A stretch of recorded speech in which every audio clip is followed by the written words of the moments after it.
మైనర్పై లైంగిక దాడి కేసులో కేంద్ర మంత్రి బండి సంజయ్ తన కొడుకు బండి భగీరథ్ను పోలీసులకు అప్పగించాలన్నారు ఖానాపూర్ ఎమ్మెల్యే వెడమ బొజ్జు పటేల్. కొడుకునే కాపాడుకునేందుకు బండి సంజయ్ ప్రయత్నిస్తున్నారని అన్నారు.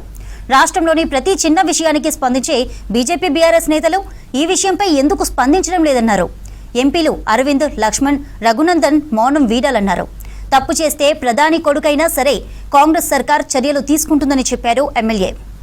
గౌరవ ముఖ్యమంత్రి రేవంత్ రెడ్డి గారు దాని మీద డీజీపీని పిలిపించుకొని ప్రత్యేకమైన టీంను ఏర్పాటు చేసుకొని ఒక సీనియర్ ఐపీఎస్ అధికారిని కూడా అపాయింట్మెంట్ చేసుకొని ఆ విచారణలో వేగవంతం చేస్తారు.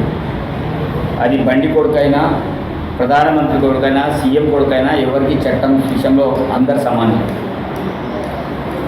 మరి ఇంత పెద్ద రాజాంతం జరిగిన, ఇంత పెద్ద అఘాయిత్యం జరిగిన బండి సంజయ్ గారు ఎందుకు స్పందిస్తలేరు? వారి కొడుకుని ఎందుకు కాపాడే ప్రయత్నం చేస్తున్నారు?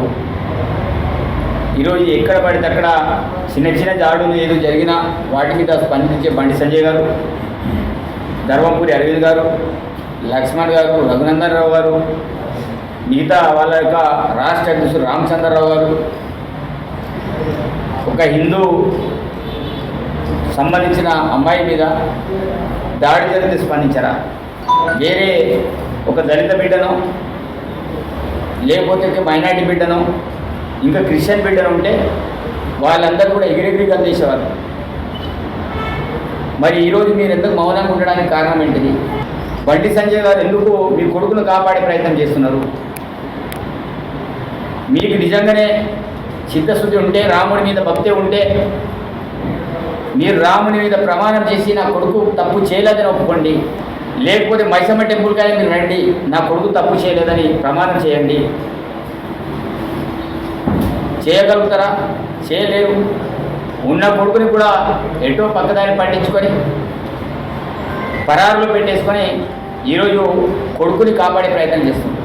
కంచె చేను వేసినట్టు కేంద్ర సహాయ మంత్రి ఉండి ఈరోజు వాళ్ళ కొడుకు ఇంత పెద్ద అఘాయిత్యం జరిగినా ఎవరు కూడా స్పందించకపోవడం. బీజేపీ సంబంధించిన మహిళా లీడర్ ఎగిరెగిరి మాట్లాడతారు. ఏమైంది? ఒక హిందూ అమ్మాయి మీద ఇంత అఘాయిత్యం జరిగితే మౌనమా? అదే ఇంకా క్రిస్టియన్ ఇంకా ఎవరో చేసి ఉంటే, ఒక హిందువు లేక ఒక దళితుడు ఇంకేమైనా చేసి ఉంటే అందరు పోయి దాడులు చేసి మరి విధ్వంసానికి పాల్పడేవారు. మరి ఇప్పుడు బండి సంజయ్ కానీ, ఆ గుండు కానీ ఎవరు శిక్షించాలి?